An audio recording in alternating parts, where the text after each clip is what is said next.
রাজ্য বা কেন্দ্র সরকারের যে কোনো সরকারি পরীক্ষায় সূচক বা লস অফ ইন্ডিসেসের একটি করে অঙ্ক দেওয়া থাকে।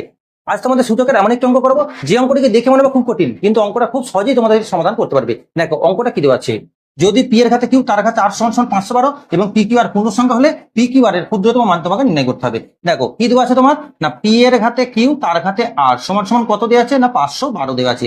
দেখো 512 টাকা তোমরা লিখতে পারো কিন্তু না 2 এর ঘাতে 9। আবার দেখো 2 এর ঘাতে 9 টাকা তোমরা লিখতে পারো 3 স্কোয়ার করলে 9 হয়, আবার এটা 9 এর ঘাতে তোমরা 1 লিখতে পারো।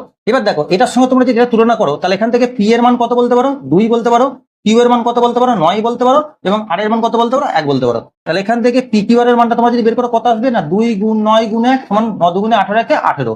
এবার লক্ষ্য করে দেখো এখান থেকে তোমরা এটার সঙ্গে যখন তুলনা করো তাহলে পি এর মান কত আসছে 2, কিউ এর মান কত আসছে 3 এবং আর এর মান কত আসছে 2 আসছে। তাহলে এখান থেকে পি কিউ আর এর মানটা তোমরা যদি বের করো তাহলে কত আসছে 2 গুণ 3 গুণ 2, তাহলে 3 দুগুণে 6, 6 দুগুণে 12। এবার লক্ষ্য করে দেখো পি কিউ এর মানের মধ্যে ক্ষুদ্রতম কোনটা, এটা যেটা তোমার হচ্ছে অপশন বি এর মধ্যে। তাহলে এই অঙ্কটা তোমরা যদি বুঝতে পারো তাহলে এই অঙ্কের উত্তর কত হবে তোমার উত্তর কমেন্ট বক্সে জানাও। ভিডিওটি ভালো লাগলে লাইক করো এবং এই যে তুমি ভিডিও টিপস পেতে অবশ্যই চ্যানেলটিকে সাবস্ক্রাইব করো।